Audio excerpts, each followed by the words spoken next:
வணக்கம் ஃப்ரெண்ட்ஸ். இன்னைக்கு கொஞ்சம் காரக்குழம்பு வைக்கலான்ட்டு சின்ன வெங்காயம் சேர்த்துட்டேன். நல்லெண்ணெய் காஞ்சிச்சு. காஞ்ச உடனே வெந்தயம், கடுகு, பெரும் சீரகம் சேர்த்துட்டு பொரிஞ்ச உடனே சின்ன வெங்காயம் முழுசாக சேர்த்துட்டேன். பாருங்கள், கட் பண்ணல, முழுசாக சேர்த்துட்டேன். இது கொஞ்சம் கலர் மாறட்டும். இப்போ 2 தக்காளி பழம் வச்சுருக்கேன். கொஞ்சோண்டு குழம்பு மஞ்சத்தூள் இதை சேர்த்துக்கலாம்.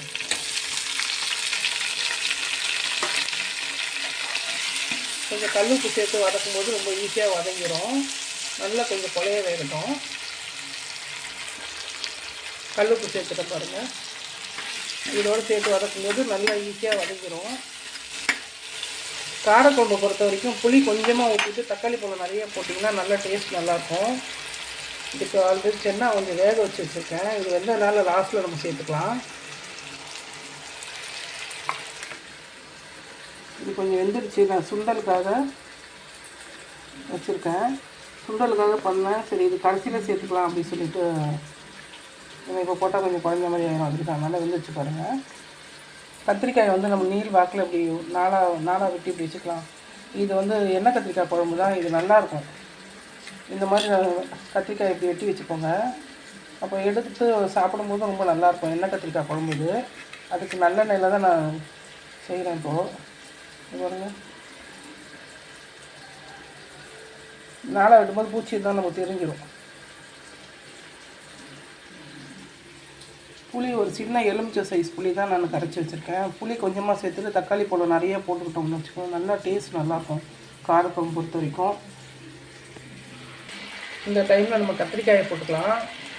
கத்திரிக்காய், முருங்கைக்காய், உருளைக்கிழங்கு எது வேணால் நம்ம சேர்த்துக்கலாம். காரக்குழம்புக்கு நல்லாயிருக்கும். ஒரு சிலர் வாழைக்காய் கூட போட்டுக்குவாங்க. எந்த காய் போட்டாலும் காரக்குழம்புக்கு நல்லாயிருக்கும். அதுக்காக பீன்ஸ் கேரட் போடலாமான்னு கேட்காதீங்க, அதெல்லாம் போடக்கூடாது. இதுக்கு முக்கியமாக கத்திரிக்காய், முருங்கைக்காய் தான் மெயினான அது. முள்ளங்கி போடலாம், சுரக்காய் கூட போடலாம். சுரக்காய் போட்டு நெத்திலி மீன் போட்டு கூட குழம்பு வைப்பாங்க. காரக்குழம்பு சுரக்காய் போட்டால் சூப்பராக இருக்கும். கத்திரிக்காய் கொஞ்சம் நல்லா வெந்துருச்சு. இப்போ மிளகாத்தூள் சேர்த்து இதோடையே வதக்கிக்கலாம். எண்ணெய் கத்திரிக்காய் குழம்புனா அந்த எண்ணெயிலே அந்த கத்திரிக்காய் வேகணும். அப்போ தான் அந்த டேஸ்ட் நல்லாயிருக்கும். நல்லெண்ணெய், கடலெண்ணெய் சேர்த்துக்கோங்க. மெயினாக நல்லெண்ணெய் தான் நல்லாயிருக்கும். ஒருத்தவங்க விளக்கெண்ணெய் கூட யூஸ் பண்ணுறாங்க குழம்புக்கு. நிறைய பேர் காரக்குழம்புனா மிளகாத்தூள் நிறைய போடணும்னு நினைப்பாங்க. அப்படி கிடையாது. மிளகாத்தூள் நிறைய போடுறது மீன் குழம்புக்கு. காரக்குழம்புக்கு 1.5 ஸ்பூன் மிளகாத்தூள். அதே மாதிரி தனியாவும் 2 ஸ்பூன் வரணும். 2 ஸ்பூன் தனியா. நிறைய மிளகாத்தூள் போட்டோம்னா அது நல்லா இருக்காது. மீன் குழம்புக்கு தான் உப்பு, காரம், புளிப்பு எல்லாம் சரியாக இருக்கணும். காரக்குழம்புக்கு ஒரு 1.5 ஸ்பூன் மிளகாத்தூள் இருந்தாலே போதும். நல்லா இந்த எண்ணெயிலே வதக்கிக்குங்க. வதக்கிட்டு இந்த புளியை சேர்த்துக்கலாம்.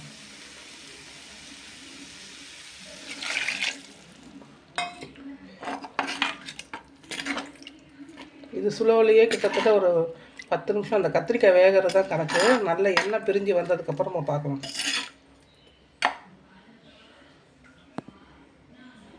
சென்னா சுண்டலுக்காக தான் ரெடி பண்ணேன். இந்த சென்னா நைட்டே ஊற வச்சிடணும்.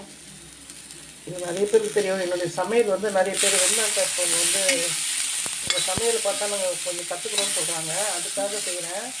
நிறைய பேருக்கு தெரியும், தெரியாதவங்களுக்காக மட்டும்தான் சொல்கிறேன். நான் நைட்டே இந்த சென்னாவை மூக்கடலையே ஊற வச்சிடணும். அப்போ தான் காலையில் எழுந்திரிச்சு நீங்கள் சும்மா சாதாரணமாக வேக வச்சாலும் வந்துடும். நான் குக்கரில் வச்சிங்கன்னா ரொம்ப ஈஸியாக வந்துடும். நான் கொஞ்சம் குழம்புக்கு, காரக்குழம்புக்கு எடுத்துகிட்டு மீதியை நான் இது இந்த மாதிரி பண்ணிட்டேன். சுண்டல் மாதிரி சாப்பிட்றதுக்கு. இதில் தேங்காய் கூட திருப்பி போடலாம். நான் வெங்காயம் கடுகு போட்டு காஞ்ச மிளகா போட்டு தாளிச்சிருக்கேன். அவ்வளோதான். இதில் இறக்கும்போது கொஞ்சோண்டு தேங்காய் துருவி போடலாம். நான் தேங்காய் போடல. தேங்காய் போட்டால் ரொம்ப நேரம் இருக்காது. இல்லைன்னா இது அப்படியே சாயங்காலம் வரைக்கும் அப்படியே இருக்கும். நல்லாயிருக்கும், கெட்டு போகாது. தேங்காய் போட்டால் கொஞ்சம் சீக்கிரமே ஒரு மாதிரி ஆகிடும். ரொம்ப ஒரு 10 நிமிஷமாக கொதிச்சுட்டு இருக்கு. கத்திரிக்காய் நல்லா வெந்துக்குச்சு பாருங்கள். கத்திரிக்காய் ரொம்ப சீக்கிரம் வெந்துடும். இப்போ நம்ம இந்த சென்னா சேர்த்துக்கலாம். சுண்டலை சேர்த்துக்கலாம். சேர்த்துட்டு ஒரு 5 நிமிஷம் கொதிக்கட்டும். ஏன்னா அப்போ தான் இதுலேயும் காரம் சேரும், நல்லாயிருக்கும். இது ஒரு 5 நிமிஷம் கொதிச்சதுக்கப்புறம் கொஞ்சம் கொத்தமல்லி கருவேப்பிலை போட்டு இறக்கலாம். இந்த சென்னா வேக வச்ச தண்ணியில் கூட நம்ம வந்து பெருங்காயம் போட்டு தான் வேக வச்சுருப்போம். சென்னா வேக வச்ச தண்ணி ரொம்ப சத்துள்ளது. அதை நீங்கள் வந்து ரசம் வைக்க யூஸ் பண்ணிக்கலாம். அது கீழே கொட்டாதீங்க, அது ரொம்ப சத்தாக இருக்கும். ரசம் வைக்கலாம், ரொம்ப நல்லாயிருக்கும். குழம்பு ரெடி ஆகிடுச்சு. இப்போ நான் கருவேப்பிலை சேர்த்துக்கிறேன். கொத்தமல்லி கருவேப்பிலை நிறையவே நீங்கள் சேர்த்துக்கலாம், நல்லாயிருக்கும்.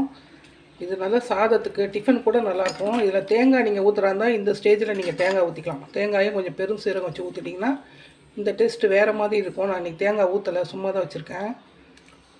வீடியோ பிடிச்சா லைக் பண்ணுங்கள், ஷேர் பண்ணுங்கள், சப்ஸ்கிரைப் பண்ணுங்கள்.